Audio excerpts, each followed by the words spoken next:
First, friends of the media may take photos.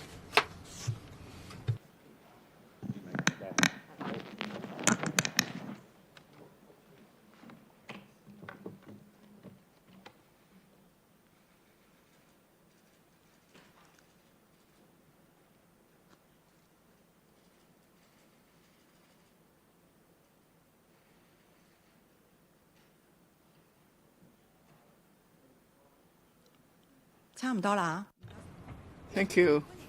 Welcome to the press conference of the Environment and Ecology Bureau and the two power companies on the 2026 electricity tariff adjustment. We have Mr. Jie Qinhua, Secretary for Environment and Ecology, Mr. Joseph Law, Managing Director of CLP Power Hong Kong Limited, Mr. Francis Jiang, Managing Director of the Hong Kong Electric Company Limited, are present. And then we also have other officials, Ms. Polly Kwok, Deputy Secretary for Environment and Ecology, Mr. Louis So, Principal Assistant Secretary for Environment and Ecology, and from the CLP, Ms. Quinn Chong and Mr. Bill Ho from Hong Kong Electric. Now the Secretary will first say a few words. Good afternoon, members of the press and the public. Today we would like to report to you on the review findings of the 2026 electricity tariff adjustment.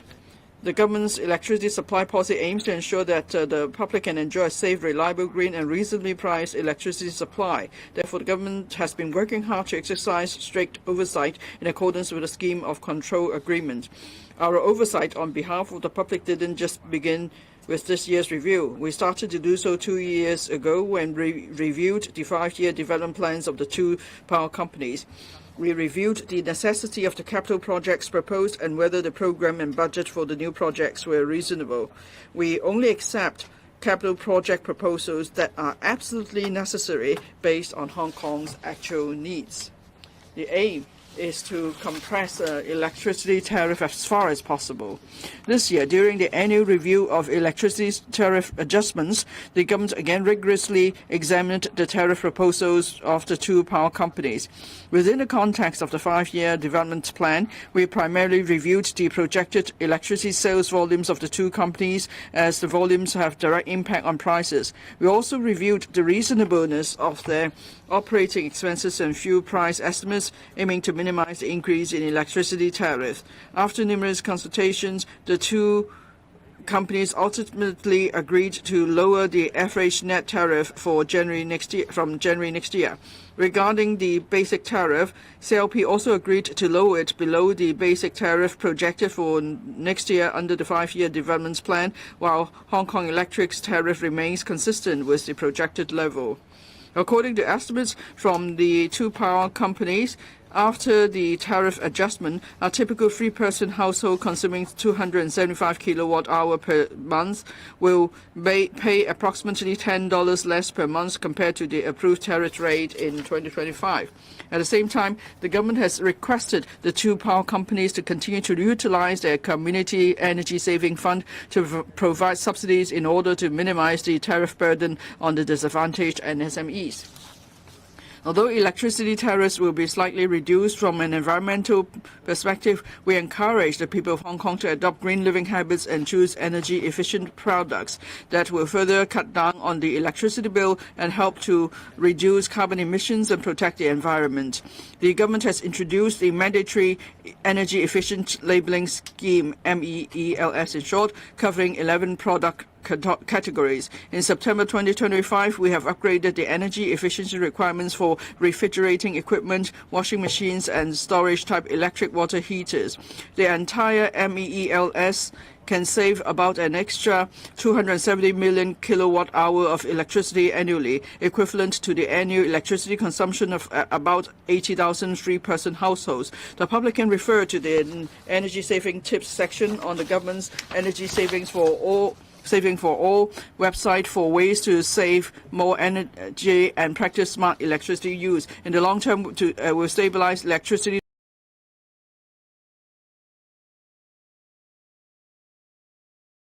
tariffs. Companies to brief you on the review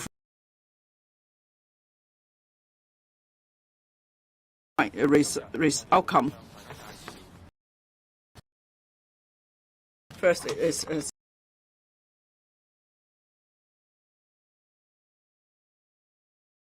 net tariff in 2026 will be reduced by 2.6% compared to 2025. The CLP make sure we provide a safe and green and reasonably priced electricity supply. We fully appreciate the concerns of the public about electricity tariff. We hope that this reduction will lessen the burden on the public and SMEs, and then we could inject more vitality into our economy.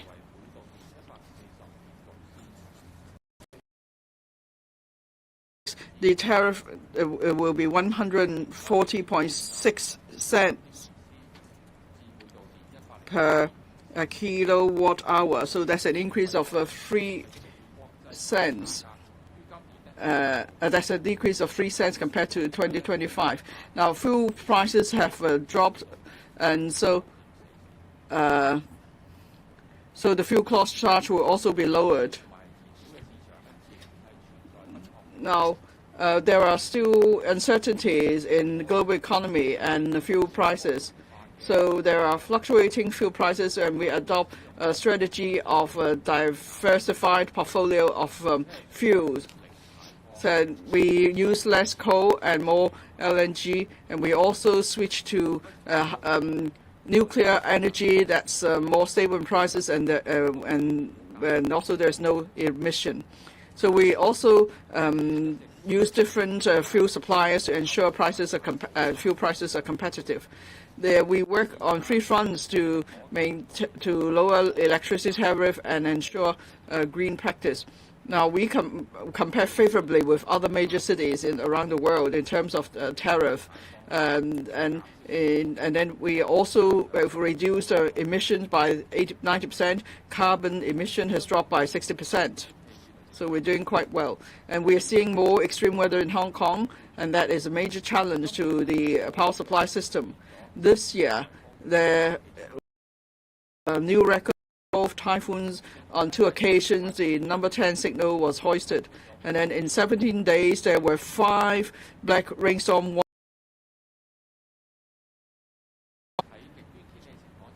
Under extreme weather, our power supply could be maintained at a high level. That shows that we have adopted a series of medium to long-term measures, and they've been effective. Now we have strengthened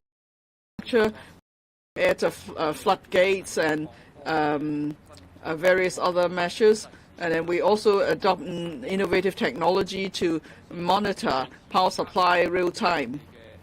We continue to do more drills in relation to extreme weather, so we could respond more efficiently to incidents. And then we also increase support staff and relevant equipment, and we work together with to take part in response to incidents and also promote public education. On carbon reduction, one important work is to promote low-carbon transportation. This year, we've introduced phased electricity charge tariffs for residential EV car users in residential complexes could use enjoy lower tariff in charging their vehicles. And then we also have about 8,000 quick chargers, so that the transportation sector could plan to switch to electric vehicles. So we work together with the public to promote the transition to green vehicles. We also try to support the development of Hong Kong. There are various infrastructure projects and new development area projects. So we make sure that we could meet the power supply, the demands in these new areas. We will reserve sufficient capacity to meet the needs in future, including the needs in the Northern Metropolis in terms of residential development and other uses. The CLP will continue to improve the power supply network in our effort to promote the economy in Hong Kong. In 2026, we will do more. We're going to set aside $270 million to launch a number of schemes to promote energy saving and to boost the economy and support the disadvantaged. I will now walk you through a few of the major projects. In 2025, we have the CLP Green Community Scheme. It's been effective. We want to Now, the government has the Building Energy Efficiency Ordinance, and we want to promote carbon reduction. So we will give $44 to eligible subvented NGOs. So we provide one-stop service, and we offer advice on to improve energy-saving measures. We also provide subsidy for works, for example, replacing the lighting system and air conditioning system, and installing car chargers and so on. We will also launch a new scheme, energy-saving household appliances replacement scheme. This is to support the new energy efficiency requirements of the MELLS. $30 million will be used to subsidize the elderly and the disadvantaged, so they could replace their air conditioners, water heaters, refrigerators, and machines, so that they will meet the Grade 1 energy efficiency label. And then we will also subsidize business customers to adopt energy-saving technologies and so on. On the caring for the community and promoting economic development, we have the coupon and voucher scheme. It's been very popular among small shop operators. We will spend $60 million and distribute $100 of coupon to about 600,000 families. So we will continue to support retail and catering outlets in Hong Kong. And hopefully then we could promote spending. And then we will also spend $50 million on a tariff subsidy scheme for some grassroots households. So we will give tariff subsidy to 70,000 disadvantaged households. Looking ahead, we will fully support the government's goal to achieve carbon neutrality by 2050. We will also continue to promote the development of the community, and we'll give support to the disadvantaged, and we'll continue to provide safe, green, and reasonably priced. Mr. Francis Cheng, Hong Kong Electric, please. I would first like to introduce to you, and then Mr. Ho will elaborate on some of the points. 將會下調2.2%，即係減3.7仙。由於燃料嘅價格目前呢係相對平穩，所以明年1月嘅燃料調整費呢，比較今年1月呢係會減少。It will be decreased by 8.7%. Also, we have to invest for future to ensure the reliability of our power supply, and then also to meet the requirements of extreme weather. So we will increase the tariff by about 5 cents. So the average tariff next year will be reduced by 2.2%. It will be a reduction of 3.7 cents. For the long-term investment, we are trying to replace some of the old equipment. Some of them are beyond economic repair and need to be replaced. Some of the equipment are related to of electricity and generation of electricity. Also, we need to replace some of the requirements on a need basis. Apart from reducing the old parts in the generating plants, we will try to use natural gas units to tie in with the government's plans for carbon reduction. We also use the time to change from coal-fired units to other more energy-efficient firing units. To meet with the extreme weather incidents, which are getting more frequent, we also have to enhance the resilience of our equipment. And we have to ensure reliability in the supply of electricity. With the frequent incident or due to inclement weather, I think this is the right direction to go. Also, we are facing increasingly difficult cyber attacks, and we have to enhance our cyber security. So all these investments will have an impact on the increase of tariff. But to ensure that our society can continue to develop in a sustainable way, all these investments are necessary. So now I will defer to my colleague, Mr. Bill Ho, to elaborate on our measures and the details of our tariff review. Secretary, members of the press, I would like to report to you about the review of our tariffs in 2026. First, starting from January, the net tariff will be reduced by 2.2%. It will be reduced to 163.3 cents. Also, we would have to equipment to ensure our resilience to meet with the requirements of extreme weather. And also, we want to reduce carbon emission. Based on all these matters, so next year, the basic cost will be 127.9 cents, and the FCC will be 35. So next year, it will be 55.4%. It will be a reduction of 8.7%.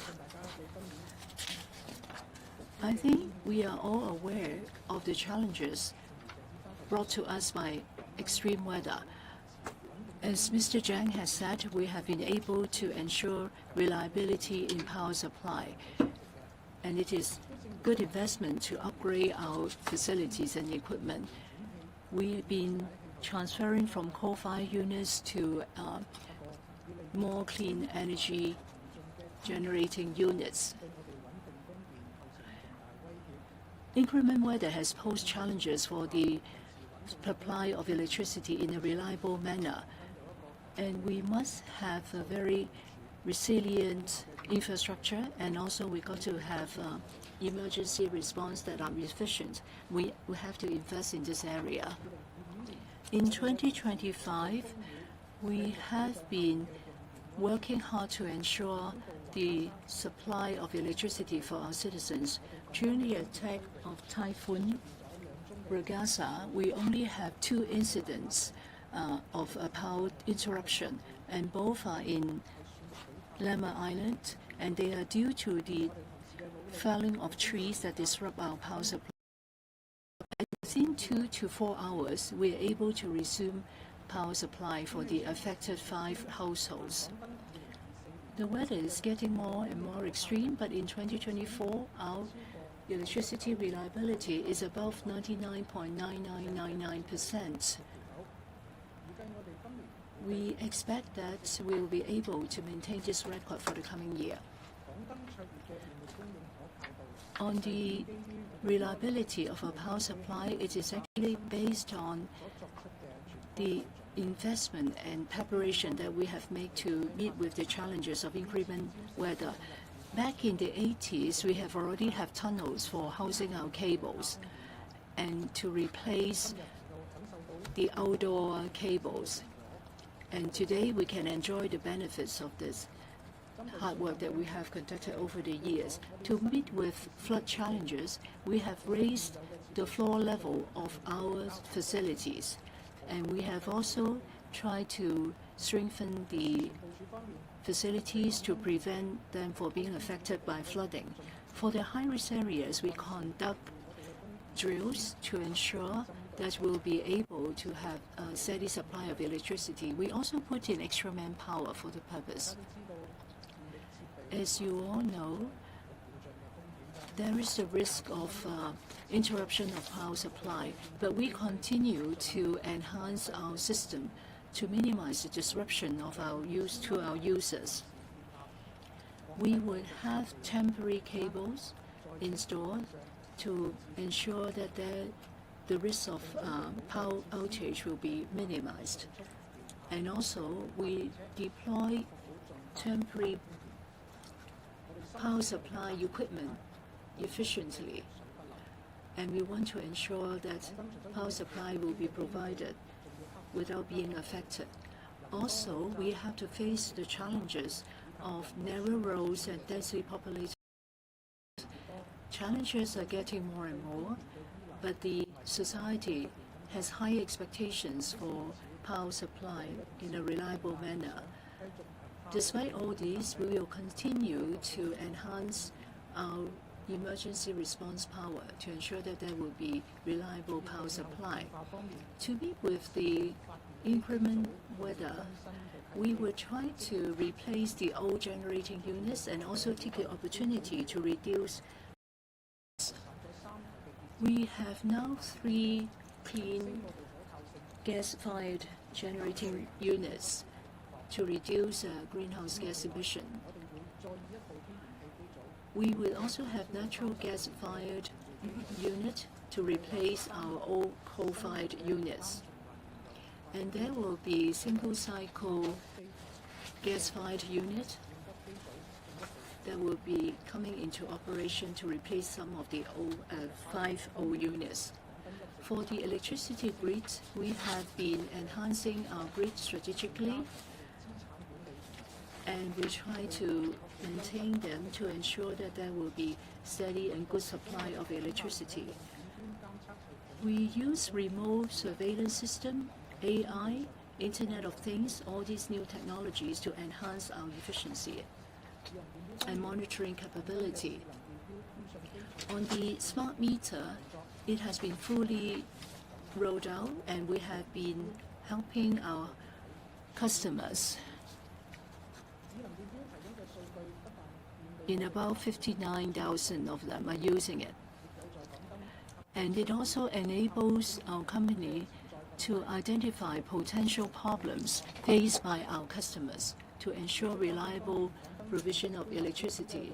For the green transport side, we have been providing technical support for our users, and we have been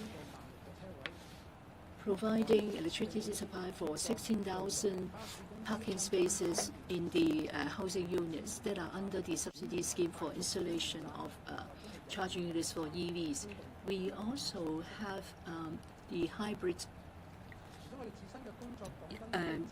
systems for the buses. We also try to be a caring community, and we'll try to reduce carbon emission, and we want to promote green habit. We will provide $80 million next year for helping this. We will continue to provide vouchers for the vulnerable groups and people living in subdivided units. For the non-business users, we will provide them with help under the mandatory efficiency audit requirements. Will provide them with a subsidy of about 80%. For the NGOs and the welfare units, we will also provide them with support. We have supported the Tonghua group of hospitals to have energy-saving measures. We will also continue to provide high-quality provision of electricity and ensure that our tariff is comparable to other cities around the world, and we will provide subsidy and allowance for the customers. To conclude, next year,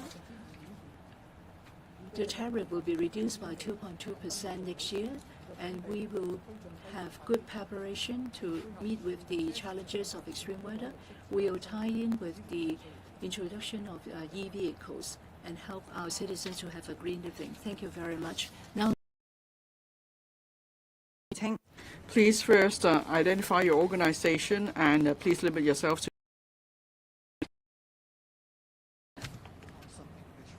So first of all, for Mr. Chair, so the international fuel prices have dropped a lot more than 2% this year. So why does the government think a 2% cut is reasonable? I mean, do you think this is enough relief for grassroots families? And secondly, for CLP and HK Electric, so can we talk about the key factors driving the slash in electricity charges this year? And then down the road, how long do you expect this easing trend with pointed to the challenges brought by extreme weather events? So does that mean the need to upgrade facilities to ensure a reliable power supply will be a major challenge in the coming years? Yeah, thank you. I'll take the first questions with regard to the international fuel. I think the 2.2% drop in our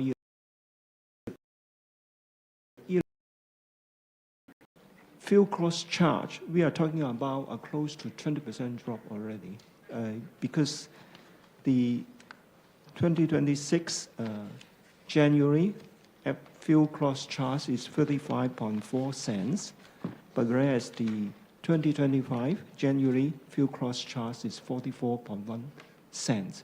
So that is a much bigger drop.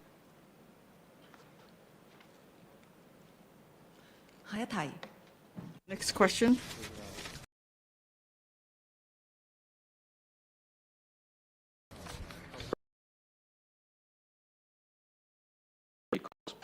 So I think in general, we can categorize them in two categories. One is for private cars charging at home. The government has a subsidy scheme to chargers at home. So that's one type. Another type are fast chargers that they are more suitable for commercial vehicles, such as taxis, and commercial trucks, which require a faster charging time. That we have a choice for our electric vehicles community to choose from, and we encourage the adoption of both types of chargers.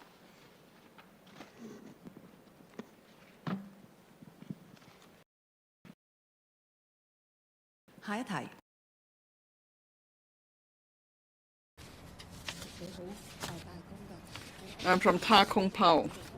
A question for the CLP. Now, in the Secretary's opening remarks, we learned that the basic tariff adjustment is not quite in line with that in the 5-year plan. So what is the difference? Why is it that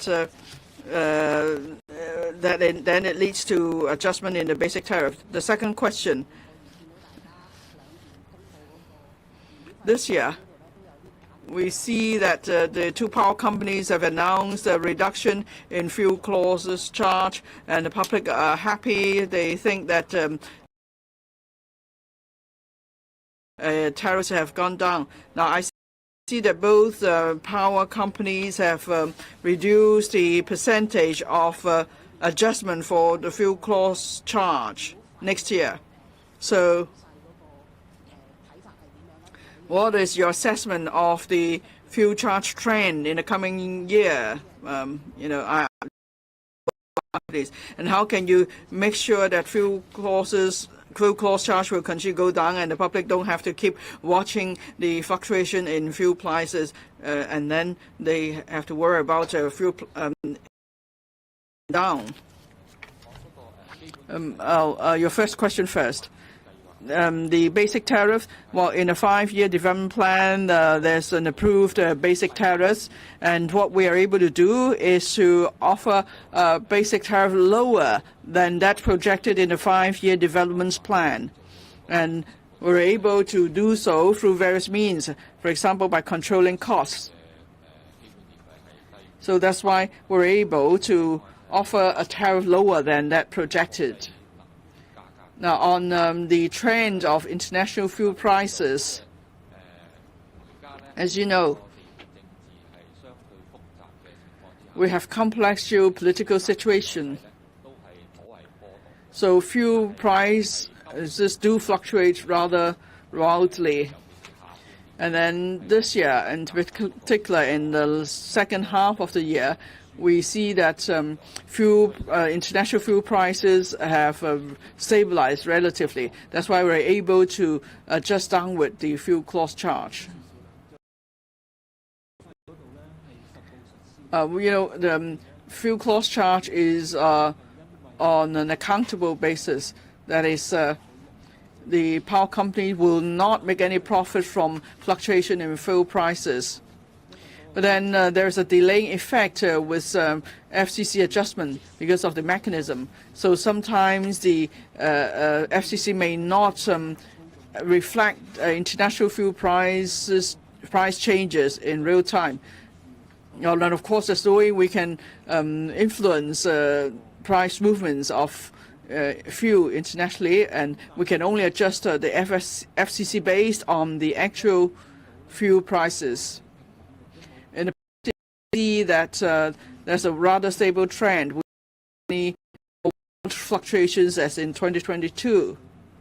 So to the public, the power companies and all industries, this is actually a positive development. And then we have been trying to do our job properly. When there's room to lower FCC, we will do so, so that tariff burden for the public. Next question. Sorry, the speaker is not using microphone. Now, so you say you're able to reduce tariff through controlling costs. So is it? Can you promise that you're actually not delaying any replacement projects?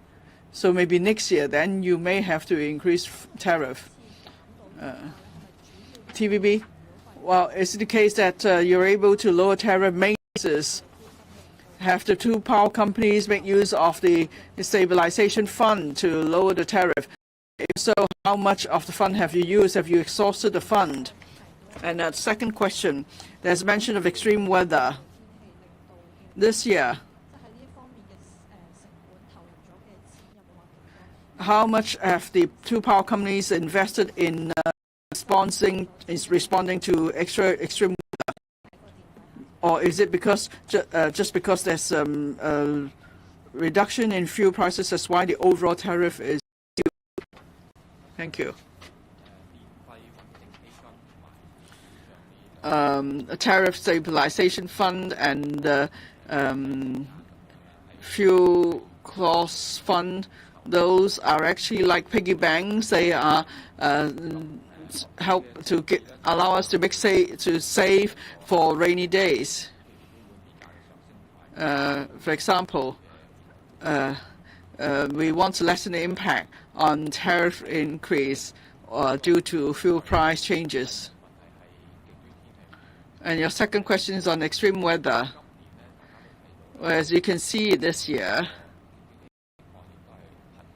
we have seen more frequent extreme weather incidents. So we need to prepare well in advance and put in place various measures. We want to minimize the impact on the power supply system. On cost, or in the 5-year development plan,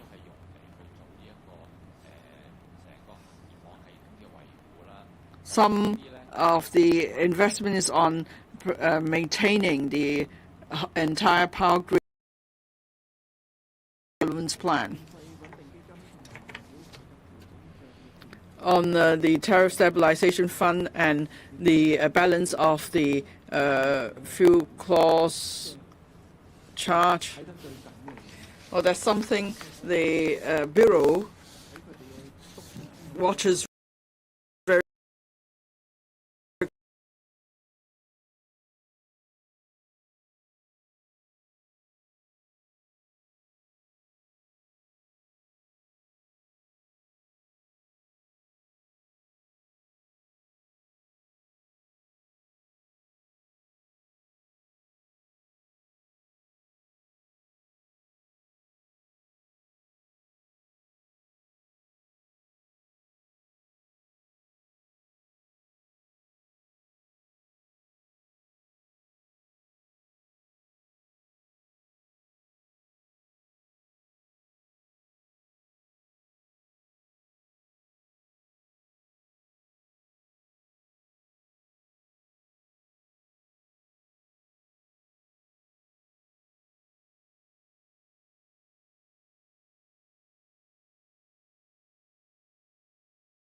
you.